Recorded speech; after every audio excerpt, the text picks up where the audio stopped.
On this episode of China Uncensored, we bless the rains down in Africa. That is, if the Chinese Communist Party doesn't beat us to it. Welcome back to China Uncensored. I'm your host, Chris Chappell. Did you know the United States is the world's biggest hegemon? Yes, America's colonial ambition knows no bounds. Just ask my favorite Chinese state-run media, the Global Times. U.S. monopolistic hegemony goes against the will of the people. But overconfident and Cold War-minded U.S. is feeling that it is increasingly tough to pursue global hegemony. Fortunately, a glorious red hero has emerged to take the place of America's imperialist ambitions, the Chinese Communist Party. State-run Xinhua says if globalization is led by countries in the East, like China, it will be more respectful of the political identity and sovereignty of other countries. And the Chinese Communist Party has already begun respecting the political identity and sovereignty of Africa. To learn more, I sat down with Jeff Smith, the founding director of Vanguard Africa, an advocacy group for human rights and democracy in Africa. So Jeff, thank you for joining me. You're an expert on Africa, so you must be pretty happy with the way China is liberating Africa from European colonialism. I think it's certainly a mixed bag. I think a lot of the attention lately has been on China filling this what people describe as a void with U.S. leadership under the current administration taking a step back. Putting a positive spin insofar as the infrastructure that the Chinese government has been involved in across the continent, building schools and roads. But what gets left out of that conversation quite a bit is the really disastrous effects it has had on the state of democracy in a certain few countries, but I think across the continent writ large. Along with that as well, the declining respect for civil liberties and political rights due to their political and social influence on some of these countries. So yeah, it's a very complicated, increasingly worrying situation for pro-democracy advocates like myself. Well, I bet the African dictators China's helping prop up, I bet they love it. They do. I mean, they embrace it. It's often seen as, Chinese support, whether it's through, military support or trade or direct bilateral support. It's often seen as coming with, what many people describe as no strings attached. So the Communist Party in China doesn't really care so much, as evidenced by their own track record at home, about respect for basic human rights and democratic ideals and the principles of human dignity. And is that different from investment from the West? In some cases, yes. I think there is valid criticism of so-called Western involvement in some of these environments, particularly the way our government views Africa, which has traditionally been through a military security lens. But the deleterious effects that China's involvement has had, in my opinion, severely outweighs these other issues. Particularly if you look in areas of investment in some of Africa's, militaries, their security forces, their collaboration, and at times direct involvement in censorship of both online discussion and public discussion, the massive investment in censorship technology. Particularly, we're seeing this in East Africa a lot. Very recently, they've been holding what they call media roundtables. It just recently happened in Tanzania, where they're talking about how to censor their populations, how to block social media, how to really stifle discussion online. And lo and behold, thereafter, the country, Tanzania in this case, will pass a raft of draconian laws. For instance, just this past month, passing legislation that requires all online bloggers to post over a $900 fee just to have their blogs online. When, if you look at that figure, it may not seem like much to those of us sitting here in the United States, but that's oftentimes what many Tanzanians will make in a year. So it's really had a profoundly negative effect across the board. Well, it's great that China can use all of the experience it's developed over the years and export that. Exactly. No, they have exported draconian measures that have really stifled civil liberties and political rights across the board. But I think it's been particularly prevalent in certain countries. I think you've seen it a bit more, particularly and unsurprisingly, in countries where you've had one ruling party since independence. In the case of Tanzania, one ruling party. It's actually the longest ruling party in all of Africa. So it's a natural fit there, if you will. Well, don't take this the wrong way, but tell me about Djibouti. Djibouti is a very small country, less than 2 million people in what is called the Eastern Horn of Africa, or the Horn of Africa. It's really a geostrategic gold mine, given its location on the Red Sea. So the size of Djibouti doesn't matter? The size of Djibouti does not matter. It does matter insofar as the size and scope of the increasing military bases that are on that are occupying essentially Djibouti. It's actually where the U.S. has their lone military base in Africa, Camp Lemonnier. And China has its first overseas base. China has its first overseas base there. They've been flexing their muscles quite a bit in Djibouti, but also in the region. But in Djibouti as well, you have other competing powers where you have Russia, you have Italy, you have Japan, all jockeying for position on that very strategic small strip of land.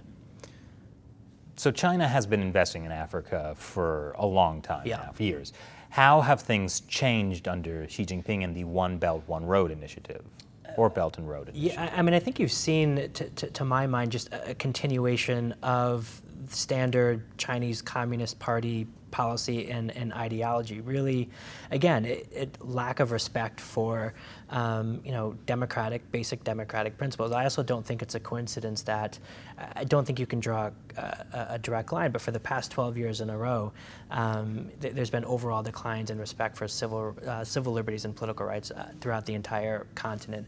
I don't think it's a surprise that, or a coincidence that during that same time span, you've seen China dramatically increase its investment and at times cooperation, as I mentioned earlier, with military and security forces across the continent. So I don't think you can draw a causal line, but I think the correlation is rather stunning.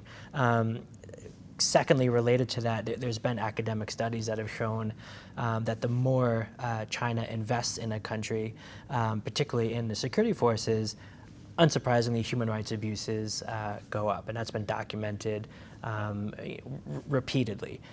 So again, that's cause for concern as well for all of us who are concerned about these sorts of issues and the overall democratic backsliding that we're seeing across the continent. Well, don't you think it's a bit hypocritical of the West to criticize what China is doing in Africa, considering, slavery? Yeah, no, I take that point, and I think that's something that certainly needs to be taken into consideration. The United States certainly has a checkered past on human rights, particularly in Africa. But I think if you look at the general trajectory, I don't think one could ever make the argument that, well, let's put it this way. I don't think there's ever been a country in the history of the earth that has contributed more to human freedom than the United States, despite the myriad mistakes that have been made in the past. I don't think it's anything compared to the negative influence that China has had. Whereas the U.S. government invests under both Democratic and Republican administrations hundreds of millions of dollars every year to democracy and governance, to human rights, to supporting local civil society groups. That type of investment over the course of human history is unmatched. The counter to that is, I think, the investments that China has made in some of the world's worst autocratic leaders, not just in Africa, but worldwide, is also unmatched. So there's really a great power struggle playing out right now, and I think, unfortunately, where we are now in the U.S., we've sort of taken a few steps back, and we're allowing China to fill that void. Often the criticism is that, the no strings attached approach that China takes is a benefit to them, and it's a negative for the United States. I see the opposite. I think the fact that our government has traditionally stood on the side of the democratic underdog, on the side of pro-democracy advocates in Africa and elsewhere, should be seen as a positive. That should be seen as a strength, and I think that should be advanced and not retreated. Well, so why should Americans care about Chinese investment in Africa? Well, I think it goes to the larger point of this larger democratic backsliding we're seeing, and it allows highly abusive leaders to kill, to torture, to disappear their citizens with impunity. We've seen this over and over again.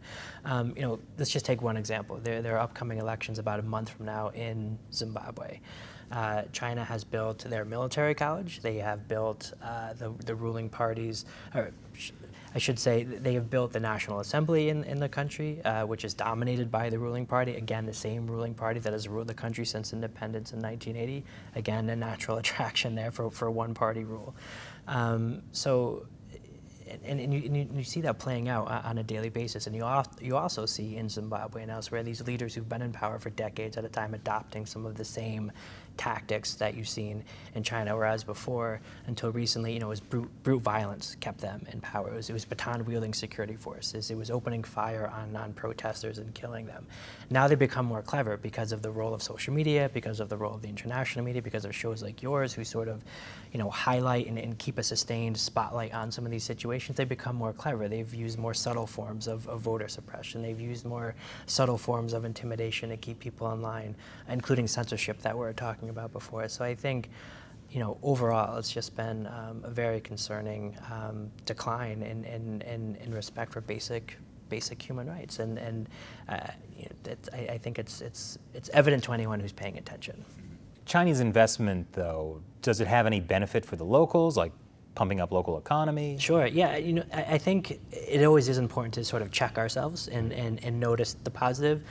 Being a human rights activist and being involved in the pro-democracy field, we often look at the negative and how we can help work with local partners to counteract that. But I think it is also important to recognize some of the positive contributions that Chinese investment has made. I think we noted at the top the investments that they've made in building local infrastructure, building dams, building bridges, building the African Union, for instance, which was then bugged to then spy on African leaders. So maybe not so great then. Yeah, but I think it is important to note some of those positive achievements. However, many of the complaints you'll hear from local citizens, in Zimbabwe, where I've traveled extensively, and throughout Southern Africa in particular, is when Chinese investment comes in or Chinese companies come in, locals often don't benefit from that. They bring in Chinese workers, they don't hire local workers. They bring in shoddy, infrastructural.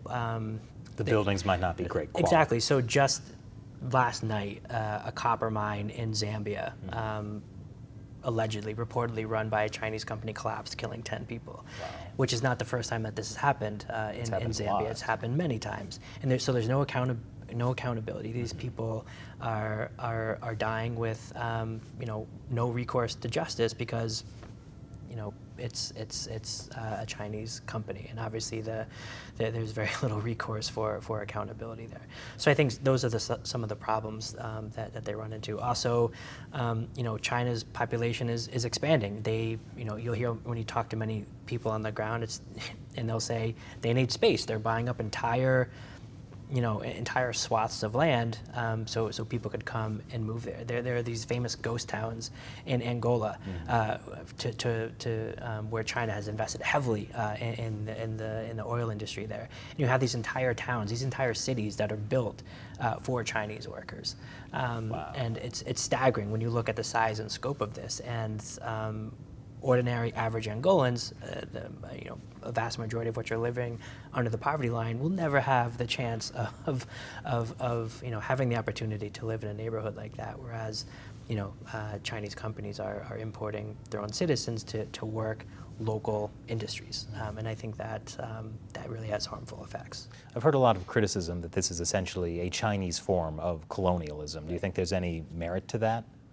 I'm biased, so I think there is some merit to that. But if you talk to, again, and you noted this, that the hypocrisy of the United States and our, we weren't a colonial power by any means, but you mentioned England and some others. There really is still, in some segments of these populations, an animosity towards the West, and rightfully so, towards the United States and some of the, more negative instances of us supporting dictators, just like China does today in Africa. So there's sort of like that prevailing hostility towards what is perceived as the West, and anything that comes from, say, Russia or China or North Korea in some instances, where the North Korean regime is investing heavily in so-called cybersecurity and threat detection in Zimbabwe and elsewhere.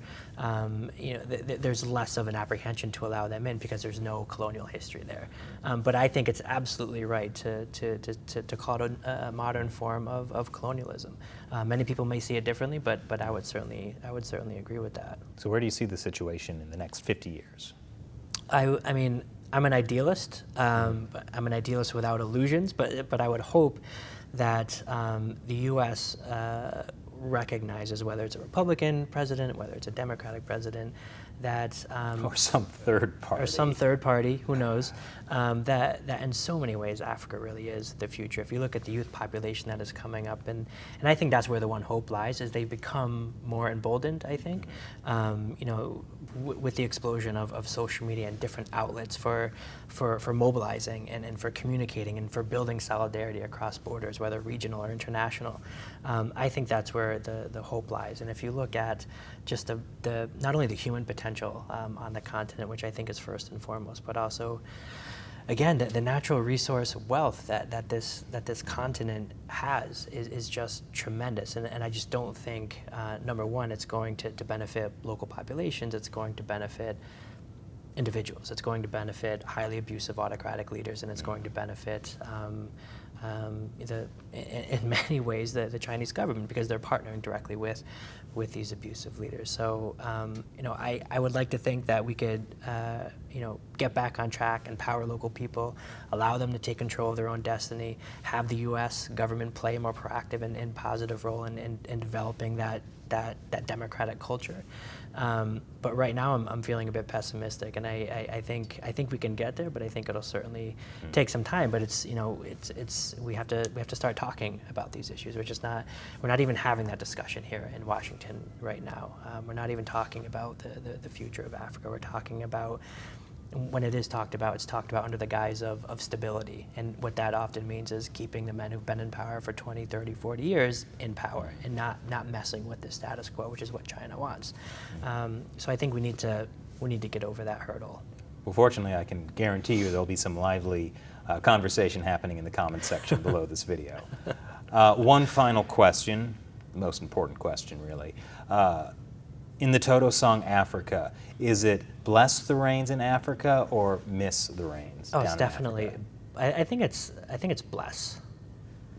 That's correct. I only just found that out. Yeah. I mean, and that just sounds better, right? Bless. It's rather to bless something than miss something. I right? guess, but I mean, who is this? Who is Toto to have the ability to bless? Oh, I think it speaks to all of us, though. It speaks to our humanity. So really, blessing the rains. That's the essence. Rain of brings everything. life. Yeah. And that is what the West can bring to Africa versus China. We can bless the rains in Africa. I would hope so. In the ideal scenario, yes. But to your point, I think it is very important that we do have to recognize the mistakes that our government has made for a long time. But with that said, I think there's so much more positive that has been done, and unfortunately that gets sort of pushed by the wayside. But I think if we all come together and recognize that human solidarity knows no bounds, and that we're all in this together, I think we can really make a positive impact. So that's my idealism coming out, but I really do truly profoundly believe that. Well, I think that's the message Toto was trying to leave us I with. think so too. So they were they were the trailblazers way back. Absolutely. Way back in the day. Well, thank you so much for joining me today, Of course, Jeff. appreciate it. Did you like this interview? Help us do more. Assuming your answer was, yes, I did like this interview. Your support helps us travel and interview more people like Jeff. So click this orange button to contribute $1 or more per episode on the crowdfunding website Patreon.